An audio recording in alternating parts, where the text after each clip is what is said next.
This is the view outside Chicago on a cold October night. Down there, the city's reach begins to fade into quiet, rain-slicked streets and isolated transit routes that feel much further from the skyline than they actually are. In this environment, a city bus is a grounded, everyday object. It's a machine built for utility.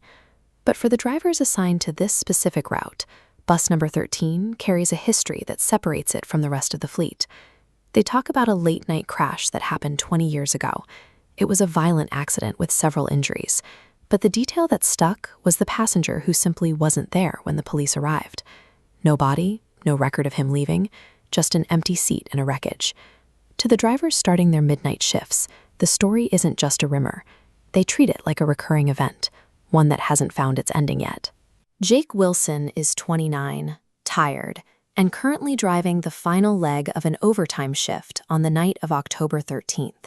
He doesn't have time for ghost stories. When Jake says he hates Bus 13, he's talking about the mechanical failures, the strange rattles, and the way the engine struggles on the hills. The shift is routine. He watches the last passengers step off into the rain, a student near a gas station, an old woman at the bookstore. Jake checks his mirror and sees a completely empty cabin. He sighs with relief, knowing he's just minutes away from heading home. He keeps his eyes on the dark road ahead. He's finished his checks, the bus is quiet, and as far as his senses are concerned, he is completely alone.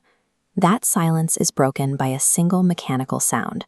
The stop bell rings, triggered by a yellow button on a bus Jake knows is empty. Jake looks at the rearview mirror and freezes. A man is sitting in the very last row, wearing a long black coat and an old-fashioned hat. He's sitting perfectly still.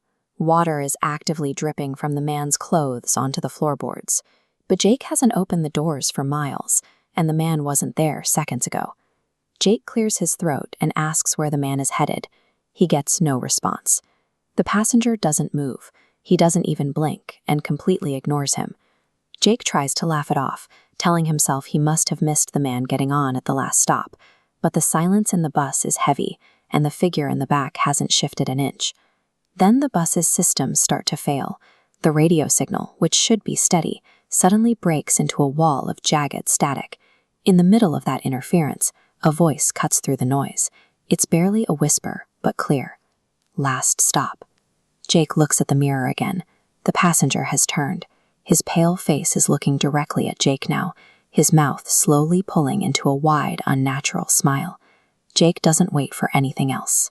He hits the accelerator, speeding toward the final station, while keeping his eyes locked on the road.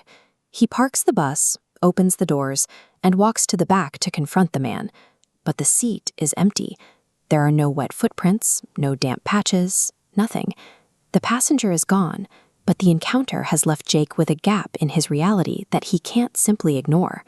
On the seat where the man was sitting, Jake finds one physical object, an old photograph. This is what was on the seat. The picture shows the same man in the same black coat, standing next to a much older version of Bus 13.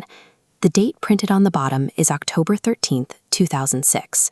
On the back of the photo, a short note in faded ink.